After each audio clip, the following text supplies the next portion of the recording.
오늘 말씀은 도대체 어떤 말을 했길래 예수님으로부터 칭찬을 받고, 도대체 어떤 말을 했길래 병든 딸이 고침을 받게 되었는가 하는 귀한 말씀을 살펴보면서 오늘 하나님이 우리에게 주시는 메시지를 함께 나누고자 합니다. 예수님은 12 제자들을 데리고 처음으로 외국에 가셨습니다. 이스라엘을 떠나서 이방 땅, 이방인이 살고 있는 외국 도시, 해양의 도시 두로라고 하는 곳으로 가셨습니다. 이 두로라고 하는 도시는 고대에는 해상 무역으로 유명했던 페니키아라고 하는 나라의 도시고, 오늘날에는 레바논 남부에 해당되는 도시입니다. 과거 두로의 히람 왕은 솔로몬 왕이 예루살렘 성전을 건축할 때 최고의 목재인 백향목을 제공해 주었고, 또 귀한 건축 기술자들을 제공해 주었던, 어찌 보면은 이스라엘과는 굉장히 사이가 좋았던 그런 나라이기도 했습니다. 그 후에 두로는 고대 근동의 대제국들, 아수르 제국, 바벨론 제국, 페르시아 제국, 헬라 제국에 의해서 차례로 지배를 당해서 속국이 되기도 했고, 조공을 바치기도 했고, 때로는 멸망하기도 했던 나라입니다. 하지만 로마 제국이 다스리던 예수님 당시의 두로는 그래도 시리아 영 안에서, 오늘날 시리아 영 안에 있는 아주 중요한 항구 도시였습니다. 예수님은 바로 이 땅, 이 두로라고 하는 이방 땅으로 제자들을 데리고 가셨습니다. 그리고 수로보니게 족속의 한 헬라 여인을 만나서 나타난 사건이 오늘 본문의 배경입니다.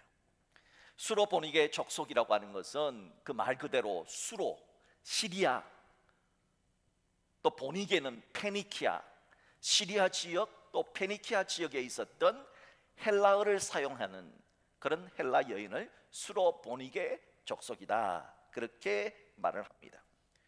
예수님은 왜 유대인의 땅을 넘어서 외국 이방인의 땅으로 가셨을까요? 예수님은 왜 당시 유대인이 편안하게 사용할 수 있었던 언어, 그 당시에 히브리어와 아람어가 주로 많이 사용이 되었는데요, 이 언어가 다른 헬라어를 사용하는 외국으로 가셨을까요? 그것도 제자들을 데리고 가신 걸까요? 이제 그 의미를 하나씩 살펴보도록 하겠습니다. 그 당시 유대인들은 아주 민족적인 편견이 심했습니다. 어떤 편견이냐 하면, 하나님은 유대인만 선택했다는 겁니다. 하나님은 예루살렘 성전에서 예배드리는 사람만, 그들의 예배만 받아주신다는 그런 편견을 가지고 있었습니다. 그래서 유대인이 아닌 이방인들을 개로 여겼습니다. 하나님은 외국인들은 싫어하셔, 이렇게 생각을 했던 것이죠. 예수님의 12 제자들 역시 이때까지는 그런 편견을 가지고 있었습니다. 그런 편견을 가진 12 제자들은 예수님이 외국, 그것도 이방 땅에 들어가신다는 것 자체가 하나의 쇼킹한 사건이었을 겁니다. 그렇게 해서 예수님이 이방 땅 두로에 도착을 했더니 마치 예수님이 오시기만을 기다리고 마중 나온 사람처럼 한 여인이 어떻게 예수님이 오시는지를 알고 예수님을 찾아와 그 발 아래 엎드린 겁니다. 만약에 여러분들이 비행기를 타고 외국에 갔는데 아무도 아는 사람이 없는데 누군가가 나와서 여러분들 앞에 절을 한다면은 얼마나 놀랐겠습니까? 아마 제자들도 많이 놀랐을 겁니다. 자, 오늘 본문 24절 우리 같이 한번 합독할까요? 예수께서 일어나사 거기를 떠나 두로 지방으로 가서 한 집에 들어가 아무도 모르게 하시려 하나 숨길 수 없더라. 숨길 수 없더라. 분명 예수님은 아무도 모르게, 요즘 말로 쥐도새도 모르게 두로에 가셨습니다. 외국에 가셨어요. 하지만 숨길 수가 없더라. 왜냐하면은 마태복음 4장 23절 24절에 그 이유가 나옵니다. 같이 한번 읽어볼까요? 예수께서 온 갈릴리에 두루 다니사 그들의 회당에서 가르치시며 천국 복음을 전파하시며 백성 중에 모든 병과 모든 약한 것을 고치시니 그의 소문이 온 시리아에 퍼진지라. 온 시리아에 퍼진지라. 예수님의 소문이 국경을 넘어서 시리아 땅까지 퍼졌다는 겁니다. 당시 예수님은 크게 세 가지 사역을 하셨습니다. 첫째는 복음을 전파하는 프리칭 사역을 하셨고요, 두 번째는 하나님 나라를 가르치시는 바로 티칭 사역을 하셨고, 세 번째는 병든 자들을 고쳐주는 힐링 사역, 이것을 예수님의 3대 사역이라고 하는데 이 사역을 하셨습니다. 이 예수님의 놀라운 사역이 국경을 넘어서 시리아 땅까지 퍼져 있었기 때문에 예수님이 누구신가에 대한 소문이 퍼졌던 것이죠. 그러니까 당시 시리아 영 두로에 살고 있었던 이 수로보니게라고 하는 헬라 여인 역시 예수님에 관한 소문을 들었던 겁니다. 그리고 예수님이 오신다는 소문을 듣고 즉시 지체하지 않고 바로 예수님을 찾아갔던 것입니다. 자, 본문 25절입니다. 25절을 합독합니다. 이에 더러운 귀신 들린 어린 딸을 둔 한 여자가 예수의 소문을 듣고 곧 와서 그 발 아래에 엎드리니, 이렇게 예수님이 아무도 모르게 지도새도 모르게 왔지만 숨길 수가 없더라. 여러분, 어둠의 땅에 빛이 들어가니까 숨길 수가 없더라. 진리이신 예수님이 비진리의 세계에 들어가자 그 누구도 그 예수님을 숨길 수가 없더라. 바로 이 말씀은 굉장히 중요한 선교적 상징적 메시지를 주는 말씀입니다. 예수님에 관한 복음은 유대를 넘어서 땅끝까지 퍼져나갈 것이다 하는 메시지를 상징적으로 보여준 이 단어가 숨길 수 없더라 라고 하는 단어입니다. 이렇게 이방 땅에 들어온 예수님을 알아보고 곧바로 찾아온 수로보니게 여인은 헬라인이었기 때문에 예수님과 그리스 말로 헬라어로 대화를 나누셨을 겁니다. 외국어로 이야기를 했다는 것이죠. 예수님, 제 딸을 고쳐주십시오. 간증했습니다. 당시 이 여인의 딸은 더러운 귀신에 들려서 매일매일을 고통 속에서 살아갈 수밖에 없었던 여인이었습니다. 여러분, 자신의 사랑하는 딸이 아파서 고통스러운 그 모습을 본 그 엄마의 마음은 얼마나 힘들고 아팠겠습니까? 그러자 예수님은 제 딸 좀 고쳐주세요 라고 하는 그 헬라 여인의 말을 듣고는 제자들 앞에서, 제자들은 외국인에 대한 편견을 갖고 있었어요. 이방인에 대한 편견을 갖고 있었어요. 그 제자들 앞에서 의도적으로 이렇게 말씀하십니다. 본문 27절을 합독하겠습니다. 예수께서 이르시되 자녀로 먼저 배불리 먹게 할지니 자녀의 떡을 취하여 개들에게 던짐이 마땅치 아니하니라. 자녀가 먼저다. 내 자녀가 먼저다. 내 자녀가 아직 덜 먹었는데 어떻게 걔한테 줄 수 있느냐 하신 겁니다. 유진 피터슨 목사님이 번역한 이 메시지 성경에서는 27절을 이렇게 번역을 해 놓았습니다. 줄을 서서 기다리라. 새치기 하지 말라는 겁니다. 자녀들을 먼저 먹이는 법이다. 그리고 남는 것이 있으면 개들의 차지다. 우리나라 말에 찬물도 뭐가 있어요? 네, 순서가 있다. 야, 너는 어디 와서 새치기 하려고 그러니? 예수님이 그렇게 말씀하신 겁니다. 너는 자녀가 아니야. 그런데 너는 왜 새치기 하려고 그러니? 그런 말과 비슷한 말씀을 예수님이 하신 거예요. 아마 이방인에 대한 편견을 갖고 있었던 12제자들은 예수님의 말씀을 듣고 야, 그래, 맞아, 그렇지 했을 겁니다. 그래, 예수님은 유대인을 위해 오셔서, 그런데 걔 같은 이방 여인이 가당키나 해? 봐, 예수님도 유대인이 먼저다 하셨잖아. 그렇지 말고 맞장구를 쳤을 겁니다. 자, 그렇다면 여기서 대부분이 유대인 갈릴리 출신인 제자들이 예수님이 지금 헬라어로 외국어로 말을 했잖아요. 그 여인에게 했던 이 말을 알아들었을까요? 지금 히브리어와 아람어를 사용하는 이 유대인들이 예수님은 헬라어를 유창하게 하면서 헬라 여인과 이야기를 했어요. 외국어로 말했어요. 알아들었을까요? 많은 학자들은 알아들었을 것으로 해석을 합니다. 이유는 뭐냐면은 그 당시 갈릴리 지역은 굉장히 무역이 활발하게 일어났던 국경 지역이기 때문에 그 당시에 국경에서 주로 이제 무역을 할 때 사람들이 헬라어를 많이 사용했는데 우리 일제시대에 우리나라 사람이라도 일본 말을 조금은 알아듣잖아요.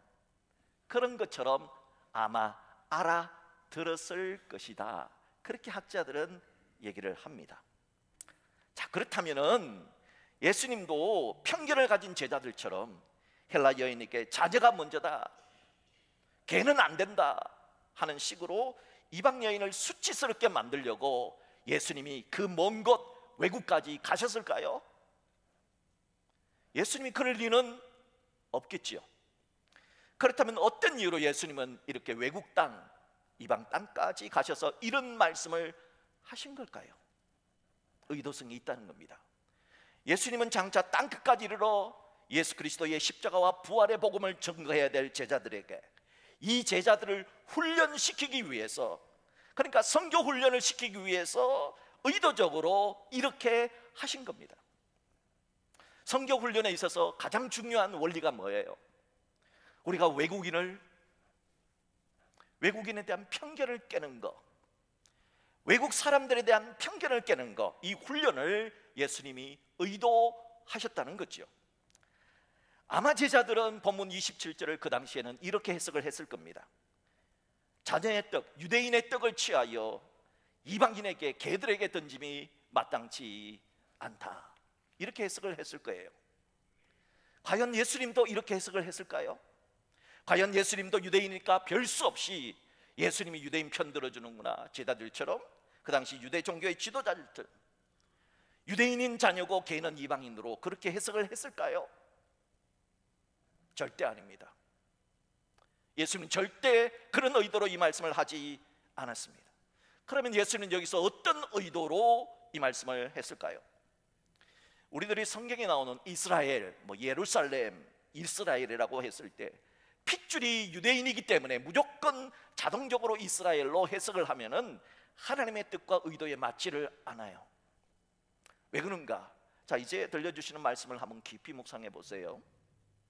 한 번은 예수님께서 사람들에게 하나님 나라에 대한 복음을 증거하고 있을 때 예수님 집에서 예수님의 어머니 마리아하고 예수님의 친동생들, 그러니까 예수님은 성령에 의해서 엄마 마리아에 대해서 동정녀로 처녀 때 잉태한 분이 예수님이잖아요.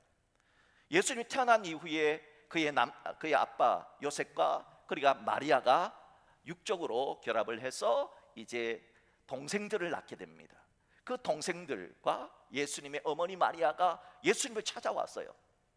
그때 예수님께 말씀을 배우던 사람들이 이렇게 말합니다. 보소서, 당신의 어머니와 당신의 동생들, 당신의 누이들이 밖에서 참나이다 하자 예수님이 어떻게 말씀하시는가? 자, 우리 마가복음 3장 33절 35절을 합동합니다. 누가 내 어머님이요 동생들이냐 하시고 둘러 앉은 자들을 보시며 이르시되 내 어머니와 내 동생들을 보라. 누구든지 하나님의 뜻대로 행하는 자가 내 형제요 자매요 어머니이니라. 예수님은 핏줄보다 하나님의 뜻을 행하는 자가 나의 가족이다, 그렇게 말씀하신 겁니다. 이것은 단순히 핏줄, 혈통만을 강조했던 유대인의 편견을 박살내버리신 것이죠. 예수님의 가정은 핏줄을 넘어선다는 겁니다. 민족을 넘어선다는 겁니다. 신분을 넘어선다는 겁니다. 계급을 넘어서고 하나님의 뜻을 행하는 자는 누구든 하나님의 가족이 될 수 있다 하는 뜻으로 예수님이 말씀하신 겁니다. 그래서 사도 바울께서도 로마서 9장 6절로 8절에서 이스라엘에게서 난 그들이 다 이스라엘이 아니라 그랬습니다. 또한 아브라함의 씨가 다 그의 자녀가 아니라 그랬습니다. 그럼 누가 아브라함의 씨입니까? 오직 이삭으로부터 난 자라야 내 씨라 불리리라 하셨으니 곧 육신의 자녀가 하나님의 자녀가 아니요. 그럼 누가 하나님의 자녀입니까? 오직 약속의 자녀가 씨로 여기심을 받느니라. 단순히 핏줄, 혈통만이 아니라 이방인이라도 하나님의 약속을 믿는 사람, 하나님의 약속을 믿고 행하는 사람이 바로 진짜 이스라엘이라 강조했던 것입니다. 이제 다시 본문으로 돌아와서 예수님이 헬라 여인에게 헬라어로 말씀한 이 자녀는 누구를 말하는 것일까요? 요한복음 1장 12절이 그 자녀가 누구인가를 우리에게 가르쳐 줍니다. 요한복음 1장 12절 합독합니다. 영접하는 자, 곧 그 이름을 믿는 자들에게는 하나님의 자녀가 되는 권세를 주셨으니. 하나님의 자녀는 누구입니까? 예수 그리스도의 이름을 영접하는 자, 예수 그리스도의 이름을 믿는 자, 예수님 믿고 예수님의 말씀을 믿고 살아가는 하나님의 자녀가 진짜 자녀라는 겁니다. 그렇다면 먼저 자녀로 배불리 먹게 할 떡은, 자녀가 먹어야 될 떡은 누구를, 무엇을 말할까요? 우리는 성찬식을 통해서 떡이 상징하는 바가 무엇인지 알아요. 예수님을 영접할 자들이 먹어야 할 자녀의 떡은 생명의 떡이신 예수 그리스도를 상징합니다. 그렇다면 여기서 말하는 개들, 자녀가 먹고 난 다음에 개들은 누구를 의미합니까? 개들은 이방인이 아니라, 외국인이 아니라 예수를 믿지 않고 예수를 영접하지 않은 불신자를 개들이라고 표하는 겁니다. 자, 그럼 지금까지 설명한 것을 토대로 본문 27절을 다시 한번 해석을 하면 이렇게 해석할 수가 있어요. 예수께서 이르시되 믿는 자로 먼저 배불리 먹게 할지니, 예수님을 위하여 믿지 않는 불신자에게 예수님을 던지는 것은 마땅치 아니하니라. 보석을 개나 돼지에게 던지는 것이 마땅치 않지요? 예수 그리스도의 말씀은, 예수 그리스도라고 하는 이 보배는 먼저 믿는 자들에게 합당하다는 겁니다. 자, 이렇게 해석을 한다고 해도 그 헬라 여인은 예수님 말씀이 매몰차게 들렸을 겁니다. 왜냐하면 본인은 예수님을 믿었지만은 본인의 병든 딸은 예수를 아직 믿지 않고 있어요. 예수님이 이렇게 그 헬라 여인을 매몰차게 대하신 것은 이유가 있다 그랬지요. 12 제자들을 위한 훈련이다, 제자 훈련이다 하는 이 맥락 속에서 오늘 본문을 이해를 해야 한다는 겁니다. 자, 그러니까 예수님의 테스트, 시험이었던 것이죠. 왜 테스트로 해석을 해야 되느냐? 다음 구절은 28절 때문이에요.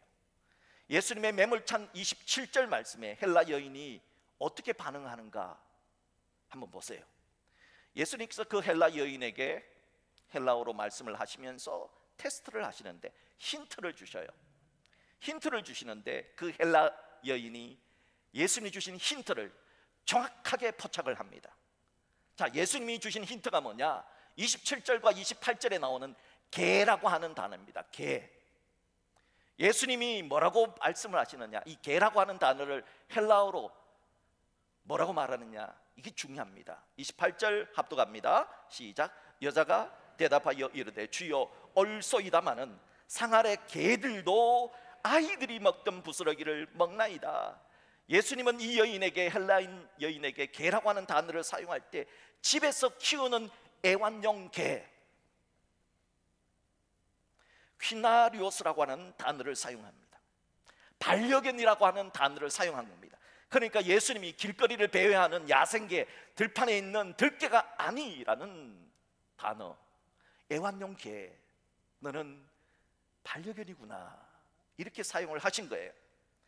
헬라어에 익숙했던 이 헬라 여인은 즉시 예수님이 주신 힌트를 알아맞춘 겁니다. 그래서 예수님 말씀이 맞습니다. 당연히 자녀가 먼저 떡을 먹어야죠. 자녀가 먼저 떡을 먹는 것이 맞습니다. 인정을 합니다. 자녀가 먼저 떡을 먹죠. 누가 걔한테 먼저 주겠습니까? 하지만 조금 전 예수님 저한테 애완용 개라고 말씀하셨죠? 반려견이라고 말씀하셨지요? 반려견도 주인의 상에서 떨어지는 부스러기 정도는 먹을 수 있잖아요. 주인의 상에서 떨어지는 부스러기를 먹는다고 어떤 주인이 개를 발로 차겠습니까? 여러분 혹시 개 키우십니까? 반려견을 키우세요? 반려견이나 반려묘를 키우는 사람은요, 애완용 개가 자기가 같이 밥을 먹다가 밑에서 떨어지는 것을 주워 먹으면은 야, 너 왜 그런 거 주워 먹니? 하면서 위에 있는 상에 있어, 너 고기 좋아하는구나, 고기 떠서 줘요. 세상의 사람들도 반려견한테는 그렇게 하는데 세상의 사람과 비교할 수 없는 위대하신 예수님이라면은 예수님의 상이라면 사람들 상하고는 비교가 안 되잖아요. 먹을 것이 넘쳐 흐르고, 그리고 차고 넘쳐 흐르는 예수님의 그 상에서 떨어지는 부스러기, 그 부스러기 정도는 제가 먹을 수 있도록 허락해 주시면 어떻겠습니까? 하고 말을 한 겁니다. 참으로 놀라운 믿음의 고백이지요. 이 사건을 똑같이 기록했던 마태복음의 저자 마태는 그 헬라 여인의 말씀을 들으신 예수님의 그 감정을 정말 감동받았다 하는 것으로 표현을 했습니다. 얼마나 정확하게 표현을 했느냐. 오, 예수님이 감동하십니다. 이 여인의 말을 듣고 오 하고 감동하시는데요, 이걸 이제 헬라어로 봐야지 우리가 원어로 알 수 있는데, 제가 다 요게 한글로 다 써놨으니까 여러분 한번 보세요. 자, 마태복음 15장 28절입니다. 오 귀나이 메갈레수 헤피스티스. 뭐 우리 헬라인은 아니지만 한번 해보시겠어요? 자, 시작. 오 귀나이 메갈레수 헤피스티스. 요것만 외우세요. 헬라 하나 하시는 겁니다. 오 귀나이, 오 여자여. 오 귀나이, 오 여자여. 메갈레라는 것은 메가톤급이라는 거예요. 메갈레 수는 너의, 메갈레 수 헤피스테스, 너의 그 믿음이 메가톤급이구나. 주님이 오 하고 놀라셨다는 거예요. 예수님이 감동을 먹으신 거예요. 감동받으신 거예요.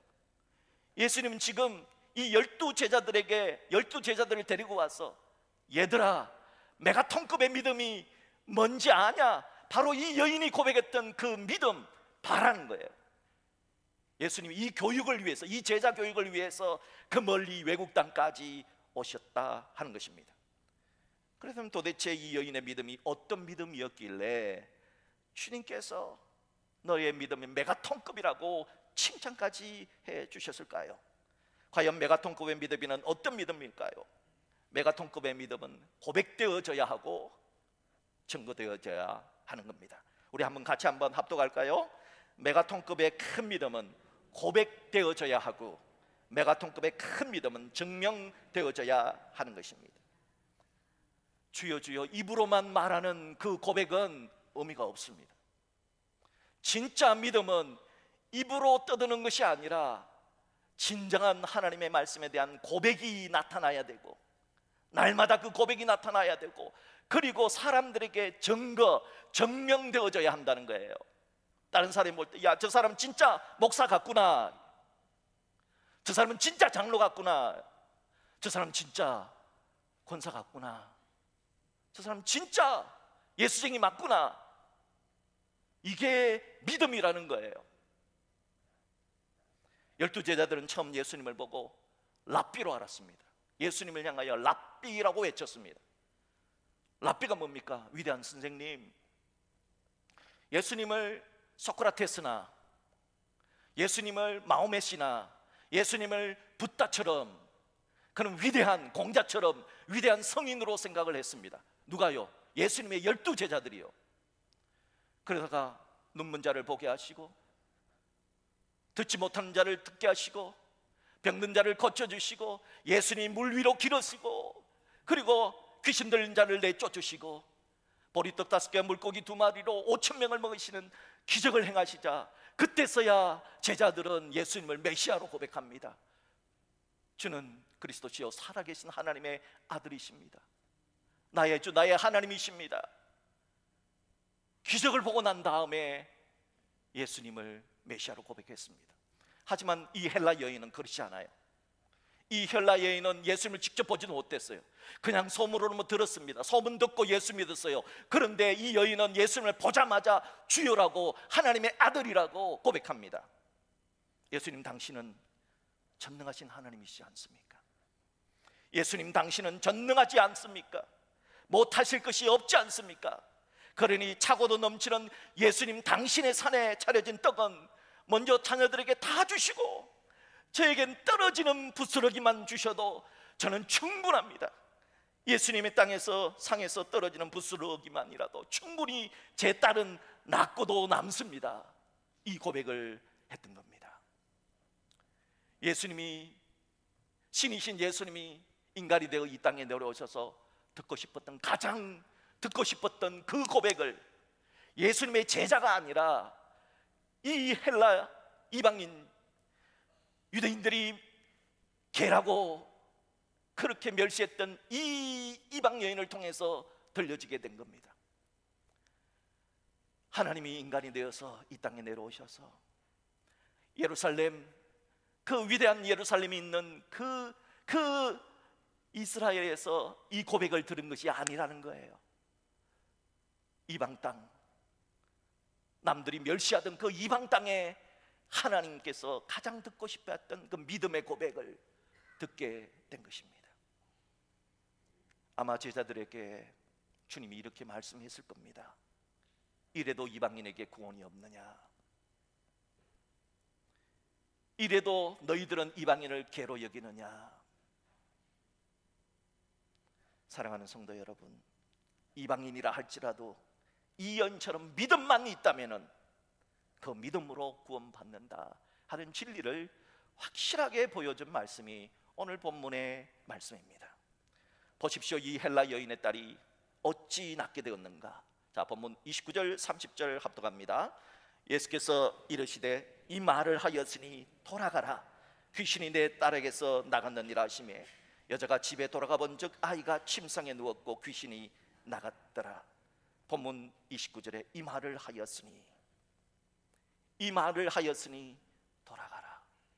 여기에 이 말을 하였으니라고 하는 말은 이 말 때문에, 네가 바로 이 말을 했기 때문에 예수님이 너의 딸을 고쳐준다는 뜻입니다. 그 믿음의 말 때문에 전능하신 예수님이 그 헬라 여인의 딸을 고쳐주셨다는 뜻입니다. 그래서 같은 사건을 다룬 마태복음 15장에서는 그때로부터 그의 딸이 나으니라 그랬어요. 그때로부터 언제입니까? 그때가 언제입니까?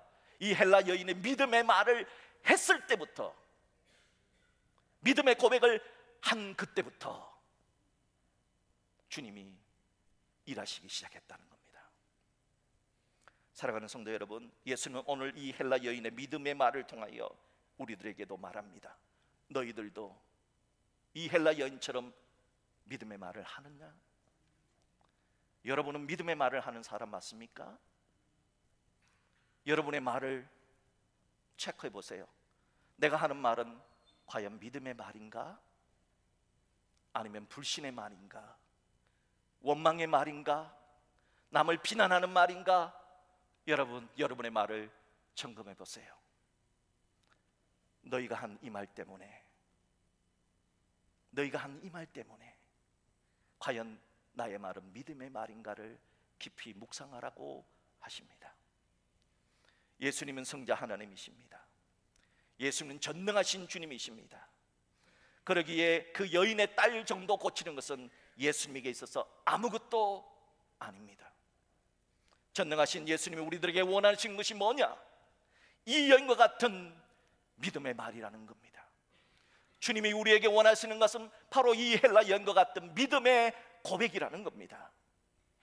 여러분, 난공불락의 성 여리고성이 어떻게 오합지졸인 출애굽 백성들에 의해서 무너지게 된 것인가를 한번 생각해 보세요. 이스라엘 백성들은 400년 동안 애굽에서 종살이 했습니다. 그들은 훈련을 받은 적이 없어요. 군사훈련을. 그런 사람들이 또한 광야 40년을 헤매다가 첫 번째 요단강을 건너서 여리고성을 점령합니다. 여러분, 여리고성은 난공불락의 성입니다. 두꺼운 이중 성벽으로 되어 있어요. 그리고 성벽 하나가 좌우의 길이가, 성벽 위가 6m예요. 6m면은 여러분 차 한 대가 3m거든요. 차 두 대가 왔다 갔다 할 수 있다는 거예요. 옛날에는 마차죠. 마차 두 대가 왔다 갔다 할 수 있을 정도로 그렇게 두꺼운 성벽, 이것도 이중 성벽이에요. 그들의 군사력은 정말 놀랍도록 탄탄했습니다. 그런데 오합지졸인 이스라엘 백성들이 어떻게 그 강력한 여리고성을 무너뜨릴 수 있었을까요? 하나님께서 여호수아에게 여리고성을 무너뜨릴 방법을 가르쳐 주셨습니다. 그 방법이 뭐냐? 너희들은 여리고성을 매일 한 바퀴씩 돌아라. 6일 동안 매일 한 바퀴씩 돌다가 제7일째는 7바퀴를 돌고 난 다음에 제사장이 나팔을 불 거면 한꺼번에 소리를 와 질러라. 그러면은 여리고 성이 무너지리라. 여러분 아멘이 됩니까? 여러분 같으면 그 말 듣고 아멘 됩니까? 예, 아니까 아멘 하는 거지. 우리는 아니까. 우리는 영화를 다 봤잖아요. 아니까 아멘이 돼. 안 봤다면은 뭐라고 대답을 했을까요? 그래서 이때 여호수아 장군은 백성들에게 침묵 명령을 내립니다. 너희는 외치지 말며 너희 음성을 들리게 하지 말며 너희 입에서 아무 말도 내지 말라. 그리하다가 내가 너희에게 명령하여 외치라 하는 날 7째 날에 외칠지니라 하면서 침묵 명령을, 그러니까 내가 외치라고 말하기 전까지는 7일 동안 침묵을 지켜라 명했습니다. 왜 여리고 정복을 할 때 여호수아 장군은 침묵 명령을 내렸을까요? 왜 그렇게 했을까요? 만약 침묵하지 않고 내버려 뒀더라면 이스라엘 사람들이 출애굽 백성들의 입에서 어떤 말이 흘러 나왔을까요? 야, 이거 돈다고 무너지겠어? 야, 네 같으면 무너지겠어? 안 그랬을까요? 한 바퀴를 돌았어요. 뭐 이튿날 2바퀴 또 한 바퀴 돌았어요. 6일까지 돌았어요. 보통 우리가 사람들은 생각하면은 이게 1%, 10%, 20%, 30% 이렇게 무너져야 된다는 생각을 갖고 있잖아요. 여러분 6바퀴 6일째를 돌았는데 벽에 금도 안 갔어. 여리고성 벽에 금도 안 갔어요. 그걸 보고 사람들이 뭐라고 얘기할? 예이, 하나님 말씀이 이게 영 구라네, 영 거짓말이네, 이거 안 넘어질 거야, 안 부서질 거야. 분명히 그렇게 말하지 않았을까요? 여러분 그들의 입에서는 원망, 불평이 터져 나왔을 겁니다. 그래서 그 말하는 불평의 입을 막아버리려고, 의심의 입을 차단하려고 침묵 명령을 내렸던 겁니다. 과거의 이스라엘 백성들은 그렇게 광야에서 40년 동안 원망하고 불평하다가 어떻게 되었습니까? 출애굽 1세대가 모두 다 광야에서 다 죽음을 당하지 않았습니까? 여호수아 장군은 그것을 생생하게 보았기 때문에 더 이상 그들의 입에서 원망의 말, 불평의 말을 나오지 않도록 하기 위해서 침묵하라는 명령을 내렸습니다. 그리고 마침내 7일째가 되었습니다. 여리고성을 7바퀴 돌았습니다. 그런 다음에 여호수아의 명령에 따라 제사장이 나팔을 붑니다. 빰빰 부니까 이스라엘 백성들이 소리를 질러, 그때 소리를 와 하고 지르자 여리고성이 무너지게 된 것입니다. 하나님에 대한 절대 믿음이 드러났던 거룩한 전쟁이 여리고성 전투입니다. 이것을 통해 하나님이 원하시는 것이 뭘까요? 하나님이 무엇을 가르쳐 주시는 것일까요? 전능하신 하나님에 대한 절대 믿음입니다. 사랑하는 성도 여러분, 딸아이의 병을 고치는 것, 물질의 문제, 자녀의 문제, 여러분이 지금 생각하고 있는 여러 가지 마음의 소원의 문제는 전능하신 하나님, 전능하신 예수님께 있어서는 단 한 방에 해결할 수 있는 문제입니다. 그런데 왜 단방에 해결해 주지 않으실까요? 왜 하나님이 침묵하실까요? 주님이 우리에게 무엇을 기대하고 있을까요? 무엇을 기다리고 있을까요? 그것은 오늘 그 이방 여인과 같은 믿음의 말을 우리 입에서 말해지기를 기다리고 계신다는 것을 알아야 합니다. 여러분, 이 말을 하였으니 돌아가라. 이 말을 하였으니 돌아가라. 귀신이 내 딸에게서 나갔느니라. 믿음의 말이 병든 자를 고칩니다. 믿음의 말이 승리를 가져다 줍니다. 믿음의 말이 우리의 고난과 고통을 해결해 줍니다. 과연 나의 말은 믿음의 말인가? 깊이 고백하시고 오늘부터라도 믿음으로 고백하고 믿음의 말을 하고 믿음의 찬양을 하는 우리 모두가 되어서 하나님이 예배에 놓으신 놀라운 승리의 축복을 받고 누리고 나눌 수 있는 그런 축복의 통로 될 수 있기를 주의 이름으로 축복합니다.